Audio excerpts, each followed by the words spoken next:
appeared in a palace. He could have appeared daytime. He could have appeared between millions of people with kettle drums and bugles and flutes and brahmanas chanting mantras and gandharvas and apsaras singing and dancing. But no, he appeared in a prison house. He appeared at night. He appeared to Devaki and Vasudev. The lesson here teaches us, where does Krishna appear? The night, the darkness of that night when Krishna appeared represents no ray of light, no ray of any other hope apart from Krishna.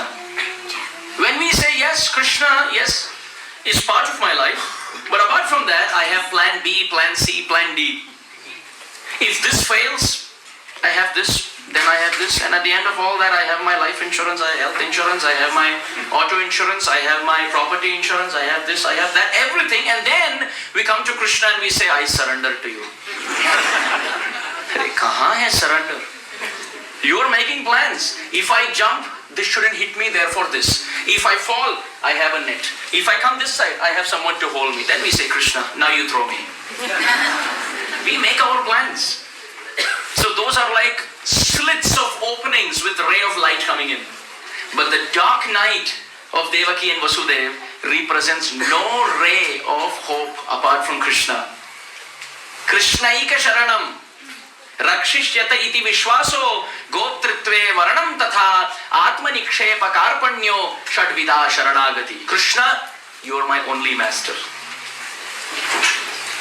Kshaunipate tvamatamayikama kinchanatvam nityam dadasi bahumanamatapamanam vaikunthavasam atava narake nivasam havasudeva mama nasti gatistvadanya. Rupa Goswami, Padyavali. Krishna, you embrace me, you kick me, you accept me, you reject me. You have two options. I have only one, that's to you. You have two options, accept me or reject me.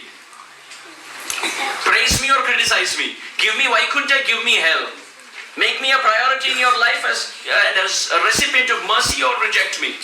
But I don't have two options, I have only one option. Lovingly, that is to accept you, whatever you give me. This level of surrender. Maro bhi rakho bhi jo ichha tuhar nitya dasa prati tuva adhika. Bhakti Vinod Thakur, Manasa Deha Geha Sam. Krishna, whatever you want to do with me, you do. I have no other alternative. Lovingly, I will accept your prasad, whatever you shower in my life. So this is the dark sky. What is the prison? The prison is this material world.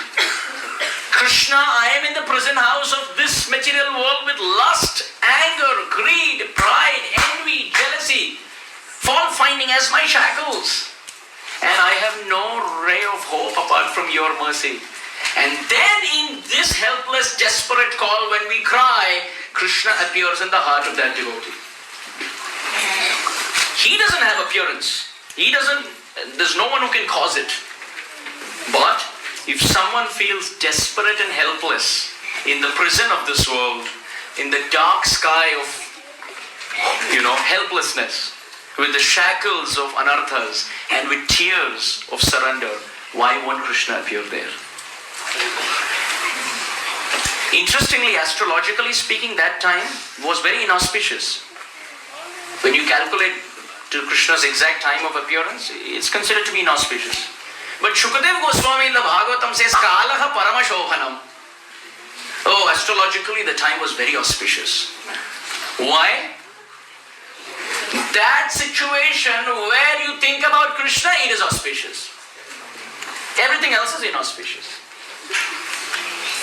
Vipada santu tachashvat tatra tatra jagat guru bhavato darshano yatsyat punar bhavadarshanam. Kunti. Krishna, let me have more and more suffering. Why? In that suffering I remember you. Remembering you is auspicious. In happiness, if I remember, great. But I don't. In suffering, I do. Please give it to me. We are attached to happiness and distress. But we should be attached to remembering Krishna. Doesn't matter what path it takes. So therefore, this is what it is. One devotee was once telling me, he was part of the book distribution camp. So they had a traveling bus. But when they were moving in one portion of America, they went to some hilly regions. And the bus that they were driving was coming down the plain. And the brakes lost control. And it's just gushing down. And guess what they did? Namaste Narasingaya. They called out to Narasimhadev. And somehow the driver was using his expertise to steer it, and it hit a tree. Nothing happened to anyone. The bus was damaged little, but everyone was alive. That devotee later, he gave a class. And he told us in that class, I wish that happens to me every single day in my life. We were shocked. He said, the Narasingha Arti that I sang in that bus, I have never sung like that before or after the incident. Externally speaking, that would be inauspicious. But because that invoked the remembrance of the Lord helplessly, Kalaha Paramashobhanam. So this is the first thing. As far as Devaki Janmavada take home is, if we feel that desperate surrender and we cry tears, then we can bind Krishna in our heart. Please note, as Ramachandra, he can cross the ocean. He can cross the ocean. He can jump across the ocean as Ramachandra. But when you cry for him, he ends up drowning in every drop of that tear. He can jump across oceans, Sindhu, but he drowns in the Ashru Bindu, in the tears of his devotees. So those who cried like Devaki and Vasudev, they can beget Krishna in their life. So this is the Vada, how to reconcile. That's the first.